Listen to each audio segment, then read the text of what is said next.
Assalamualaikum warahmatullahi wabarakatuh. Alhamdulillah wassalatu wassalamu ala Rasulillah Sayyidina Muhammadin bi Abdillah wa ala alihi wa ashabihi wa mawalah. Amma ba'd.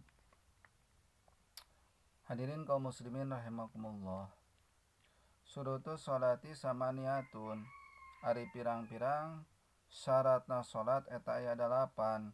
Jadi syarat sholat teh lobana aya 8. Naon diantarana toharatul hadasaini anu kahijinya eta bersih tina hadas 2, hadas leutik jeung hadas gede. Hadas leutik anu ngawajibkeun kana wudu, hadas gede anu ngawajibkeun kana mandi. Wa toharatun anin najasati pisaubi wal badani wal makani, jeung kadua nyaeta bersih tina najis dina pakaian, dina badan, oge dina tempatna.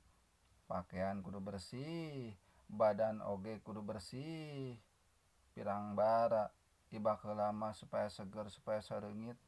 Oge dina tempatna ge kudu bersih, kudu suci ulah nepi ka aya najis.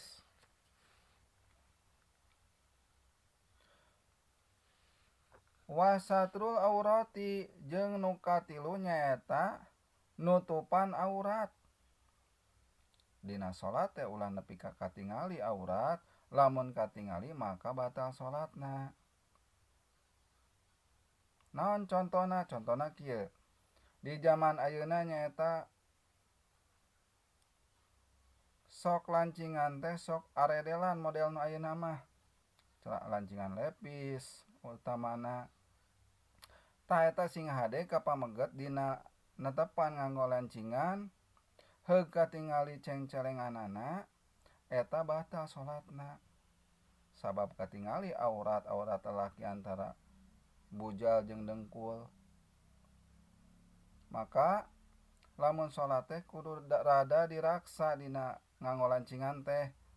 Kencengan heula ulah sampai dina nalika ruku teh cengcelengan katingali. Tah eta ngabatalkeun kana salat sabab eta aurat. Tuluy nu kaopat nyaeta wastiqbalul kiblati, kudu madep ka kiblat.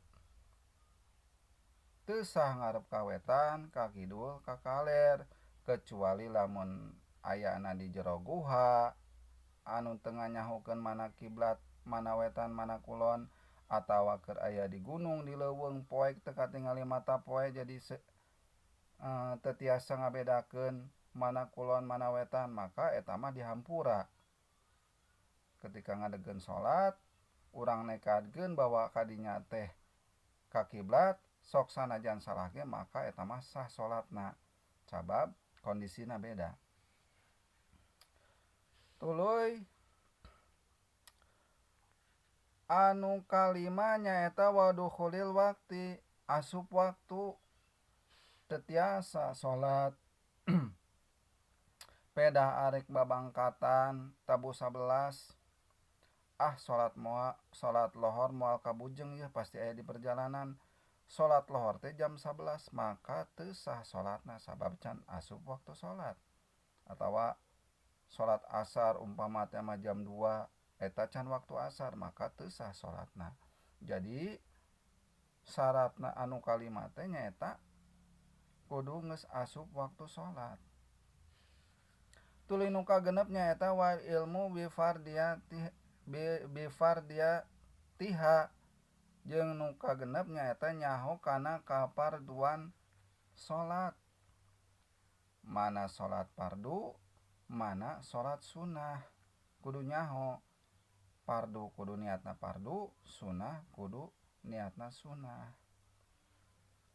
Wala yatakida fardon min furudiha sunatan, jeung ulah nekadkeun hiji fardo tina pirang-pirang fardo salat kana sunnah. Jadi nu katujuh teu meunang nekadkeun salat fardu kudu ditekadkeun fardu, salat sunnah kudu nekadkeun eta sunnah. Wajtinabul mubtilati jeung nu kadalapan nyaeta ngajauhan tina pirang-pirang anu mantak ngabatalkeun kana salat.